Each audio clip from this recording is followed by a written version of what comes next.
Hi, so I'm Kirsty, and I'm really proud to share with you that I'm dyslexic.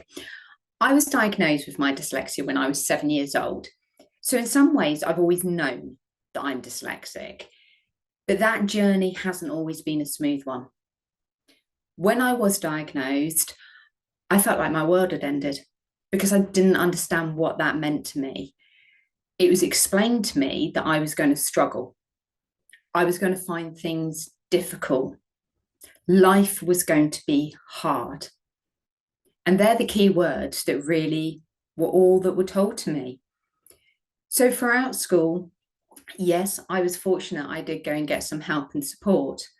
But again, life was hard. I struggled. I felt totally misunderstood. I didn't learn the same way as the other students in my class. And I felt really, really different to them. Being at school, all I wanted to do was fit in. I wanted to be like everybody else, but I wasn't.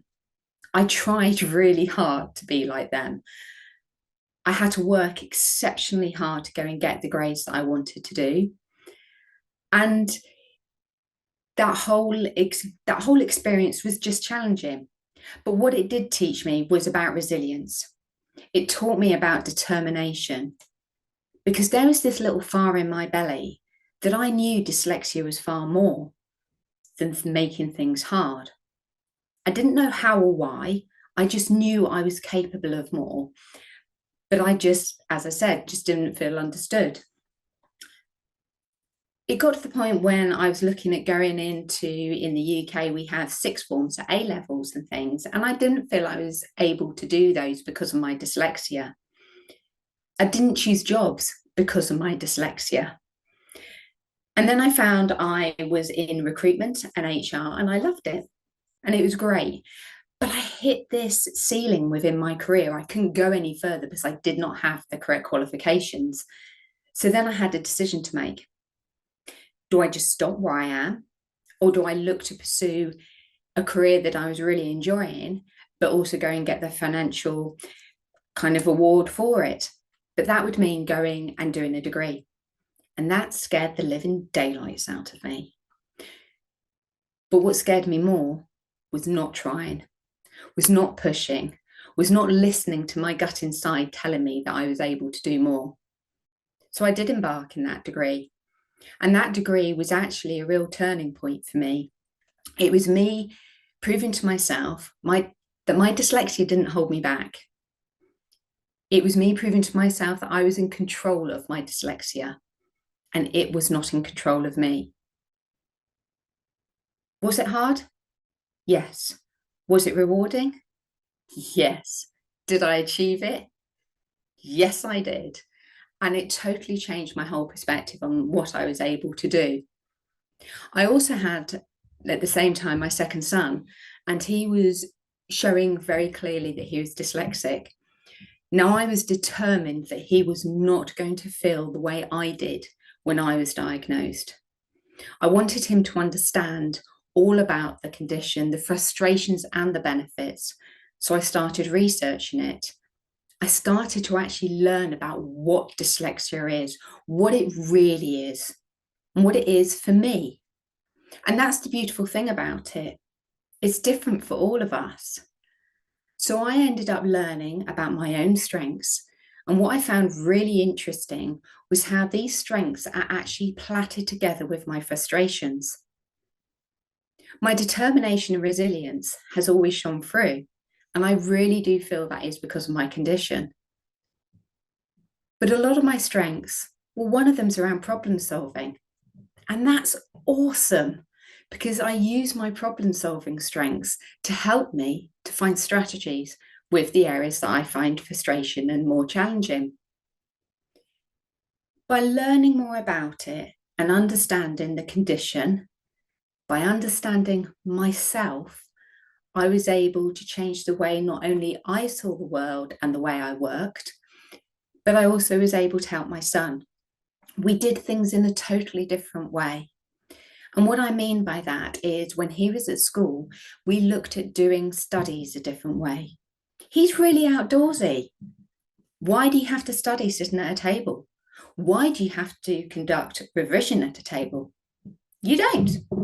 So we took those things outside. He is a goalkeeper, so we used to do our revision while he was practicing. I would be throwing balls at him within the garden and we'd be quoting about geography or history. That was his way of learning. So we changed different ways, and I worked a lot on his self-confidence, getting him to understand himself. We worked a lot on that negative chitter-chatter. You know, that little voice you have where it kind of says, oh, can I do this? What happens if I fail?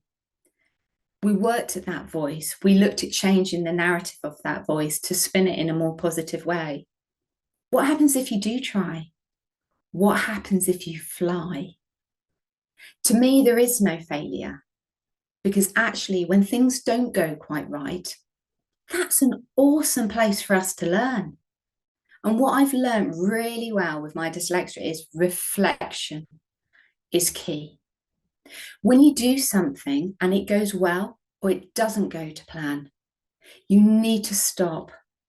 You need to take that time to reflect upon it. Get inquisitive. What worked well? Why did it work well? How did it feel when it worked well? And then you look at the other side when it doesn't go well. Again, ask yourself the same questions. Why didn't it? And that's the area that I really enjoy looking at. And I carried on through my HR career and my operations. So I went into operations management. So I ended up being a senior manager, managing various different departments. Some people ask me, how do you do that when you're dyslexic? I use my strengths. I use the fact of I am good at working with people, of identifying their strengths, and I got them to support me in that area. But what I loved was coaching. That's the bit I loved of my job, was coaching those managers in the different areas to help them to grow bigger than what they thought they were first capable of. But what was even more passionate to me was those managers that were neurodiverse. Those managers just like me that might have dyslexia, be autistic, have ADHD, dyspraxia, dyscalculia, being able to work with them and help them find strategies to enable them to get their strengths to work stronger and to help eliminate some of those frustrations and challenges. And that's what I do now. I left the corporate side of things and I set up my own organization. And I now wholeheartedly just spend my time coaching neurodiverse people.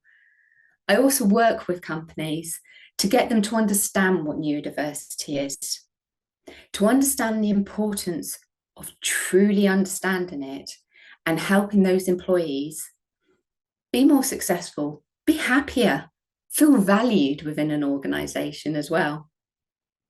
So that's a lot of what I do. And I'm a great advocate for being neurodiverse and standing up and being open about it. I want to hide in silence with my condition and not anymore.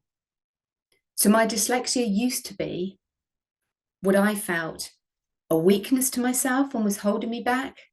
I've now totally changed that. My dyslexia is my strength. It's not only my strength, it's my bread and butter now. I get it to work for myself. That's how I earn my money, is using what once I saw as a weakness is actually my strength. So now I am fully self-employed and I run my own business, Kirsty Heap Coaching. But what do I actually do? So I coach people that are neurodiverse. I coach them whether it be around workplace strategy, of how to help them within the workplace to reduce some of those frustration and challenges we may find, while also building on our strengths. I help people to climb that career, to get up that ladder if they want it. I help people to change career, because we can all change career if we want. I also do a lot of work with companies, explaining to them what neurodiversity is and how that actually will show up for them in different departments, how they need to support their employees. In different countries, there are different legal requirements as well, and that needs to be taken into consideration. For me, I'm based in the UK. down in a small little southwest part of England. And within the UK, we do have laws around equality, which do involve that neurodiversity. What's great is because I have a background also within that HR and human resources element, I can support companies on that side of things, how to actually create that culture, because that's really important for companies. If you don't have an open culture where people can actually start being open and honest about their neurodiverse condition and how to support them, you're never going to go and get the full potential of them. And that's what's important about companies. If you can help support your neurodiverse people and get them to feel valued, they will then become more productive. They'll be happier within the work environment. And how does that help companies? Well, I think we all know that if you're happier and you're more productive, that bottom line's going to be going up, which is always good for companies. But I also work with companies about not just raising that awareness or working with those employees, but creating those sorts of documentations they need that will help neurodiverse people. Looking at the application side of things, lots of roles actually attract neurodiverse people. So you need to make sure your interview techniques and your application forms are actually neurodiverse friendly. I also conduct public speaking, so I will go to shows and talk about neurodiversity, the strengths of it, the frustrations, but how, more than ever, we really need to engage that support now, because a lot of the skills we have, they can't be taken away from us. Computers can't do them, and that's one of the beauties. We'll always be needed, so now's the time to support us even more. The way I look at it is, I help people to spread their wings and fly higher than they ever felt possible. And that's what I like to do with people and companies. Support them. Let's strengthen those wings and let's fly high. It's your time now. And I can be found in LinkedIn, on Instagram, and on Facebook. Kirsty Heap Coaching. And what's the beautiful thing about nowadays? I can work all around the world while also staying here in Dorset. But I'll tell you what, I'm more than happy to go and get on a plane and come out to somewhere as well, because there's nothing quite like talking to people in person and connecting with people face to face.